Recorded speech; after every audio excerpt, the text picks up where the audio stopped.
When you want your spring break to feel like... and your kids' pool day to feel like... and your hotel bed to feel like...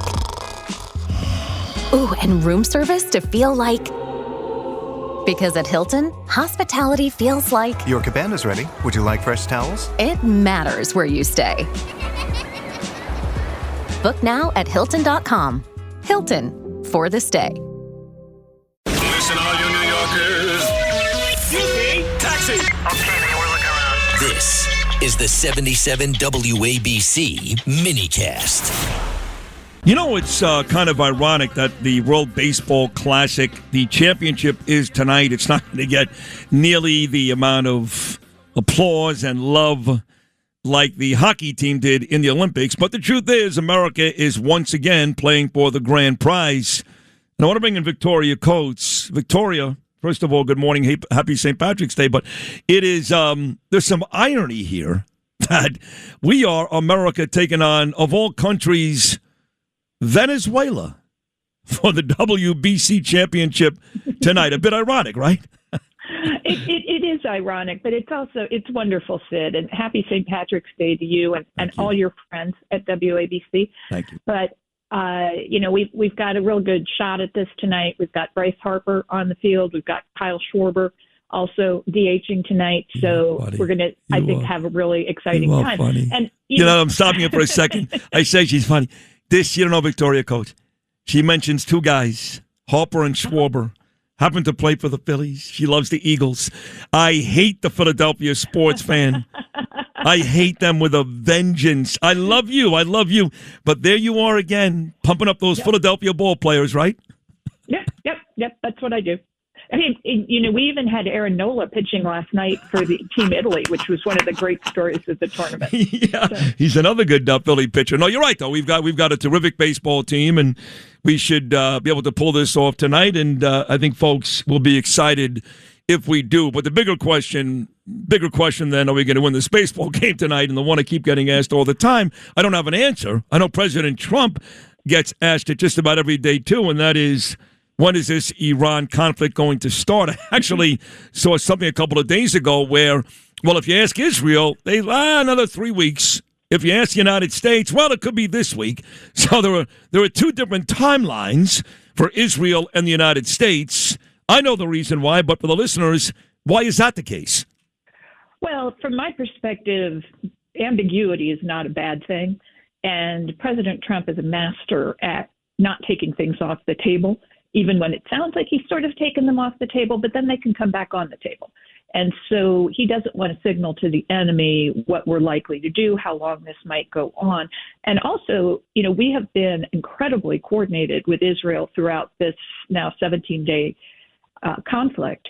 But at the same time, we are both sovereign nations. We have our own goals. So the United States may wrap up what we consider to be our piece of this action, and I would say that would be after the nuclear sites are truly disabled, and we deal with that 850 pounds of highly enriched uranium. That the United States can say that's the conclusion of our. Well, I'm not sure about that. No, I'm not sure, because we all thought that at the onset we thought that it was all about disabling their nuclear program, and it still is. But I've got a scenario for you, Victoria, and you're much smarter than I am. Let's say we do that, but the Iranians are still blocking the Strait of Hormuz. Guess what? We're still engaged. Well, yes. I mean, I think you would certainly still have naval assets there, but let's see what happens over the course of the next week to 10 days, Sid, because this is a problem for us, closing the strait, but it is also a problem for the Iranians. I mean, they're not getting a lot of oil out there. And I think what people don't really recognize about this conflict is, yes, we are primarily using air assets militarily against the Iranians. And yes, the air campaign alone generally doesn't create a popular rebellion. But the second front of this war isn't military, it's economic. And the Iranians are inflicting so much pain on their already teetering economy by shutting down the internet, by restricting the flow of energy through the Strait of Hormuz, by shutting down their banks, by shutting down their stock exchange. They're going to have to turn all these things back on at some point. And I think what you're going to see then is absolutely catastrophic capital flight out of Iran. I mean, people are going to want to stuff things in mattresses because they don't have any faith in any of these institutions. Yeah. No, it's true. And that's why, the detractors, the Trump haters, I thought he was all about America first, the Marjorie Taylor Greens and Tucker Carlsons who are upset. They just don't get it. Trump says we're a 15 on 1 to 10. Maybe you think we're a 9. There's no way you can think we're losing here. We're not losing. We're either winning really, really big or winning just big. And that's why it's shocking to me that countries like Italy or Germany or Japan would do anything to piss off President Trump, especially when it comes to aiding us in our efforts to keep the strait open. I don't get those countries. Yeah. Now, I would differentiate between Japan and the Europeans. The Japanese Prime Minister Takaichi, who's due to be here in D.C. at the end of the week, she clarified that she had not been asked directly by the Americans to send anything. And remember, at this point, Japan is pretty severely limited in what they can do. At the end of World War II, it seemed only prudent to bake into their new constitution that any defense military assets they have were to be exclusively defensive. And I understand why they did that, but that's what Prime Minister Abe started to change 6-7 years ago, to change that constitution so they can build up militarily to counter China. And Takaichi has taken an even more aggressive stance towards that. So I don't know what she has to hand right now that could be deployed to the Gulf, but they're certainly working on that really hard. And I had a really interesting conversation with some Ministry of Defense folks 2 weeks ago after the war had started in Iran. And what they kept saying to me was, how do we become the Israel of the Pacific? How do we get that kind of seamless military coordination with the United States? So I would put Japan in a slightly different category. The Europeans, it's nothing shy of a disgrace. Yeah. They're the ones who get all of this oil. They're completely dependent on it. I guess now they're just going to go buy more Russian oil and gas. They don't have a choice. Yeah, but they can't. I mean, the Brits couldn't get a destroyer from the United Kingdom to Cyprus in less than 10 days. I mean, what? This is the vaunted British Navy. That is crazy. And, it's embarrassing. And I mean, it's just these are some of the biggest economies on the planet, and they can't summon the will to invest in their defenses to protect their own energy security. We're not asking them to protect anybody else's. So, yeah, that's just a disgrace. So what does it mean for the future? Because we're not that far removed.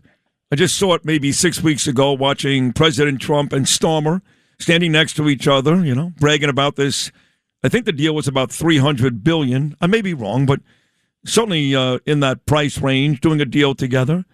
And now all we hear about from President Trump is how angry he is. And even when England decided last week to kind of hop on, the UK, I should say, Trump made it very, very clear, and he was right, that it was too late. So what does this mean for the relationship, which was fractured before with countries like France and Germany and England? But what is this conflict specifically with Iran? What does it mean moving forward with these European countries? Yeah, particularly with the United Kingdom, this is deeply, deeply painful to see how Keir Starmer has behaved. And part of it are his domestic situation politically. He is just wildly unpopular. I think he's polling at something like 15%. And at some point, he will be replaced. Well, when is when's my guy Nigel Farage going to run? Well, Nigel will run, I think the next general election will probably be 2028, 2029 timeframe, around the same time as ours. And because of their parliamentary system, even if Starmer's government falls, he'll be replaced by Labour. And there are some worse monsters out there in the Labour Party. So we have to be cautious about that. But I think the polling right now shows both the Reform Party, which is Nigel's, but then the even more radical left party, the Greens. Reform and the Greens are out-polling the Tories and Labour, the traditional conservatives and liberals. And so you're going to get some big changes in the UK. But for right now, I mean, Starmer is just a disgrace. The president is rightly deeply disappointed. He even praised Emmanuel Macron, who's the lamest of lame ducks in France right now. And he gave him an 8 out of 10. I heard that. But it's the French. It can't be perfect, so, which is true. This is a tough time. Yeah. A tough time for the U.S.-UK relationship.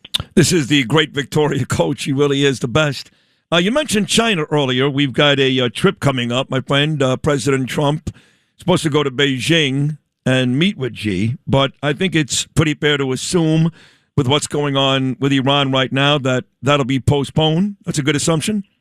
Yes, he actually had made that announcement. It was supposed to be week after next, and they pushed it a month or so. And I think that's wise. I think it's hard for the president to do that kind of travel while we're at a state of war. He needs to, especially to a country like China where, communications and sensitive material are very difficult to control.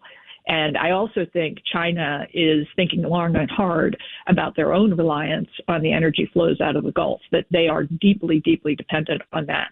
And what do they do if Trump looks at them and says, you guys are going to have to pony up? You're either going to have to pay or you're going to have to send ships. And the response is we don't have the right ships to do that, which is true, or we don't want to pay, which is also true. And so I think that would have been quite embarrassing. So I think the Chinese are perfectly happy to let this meeting slide until after the war is over.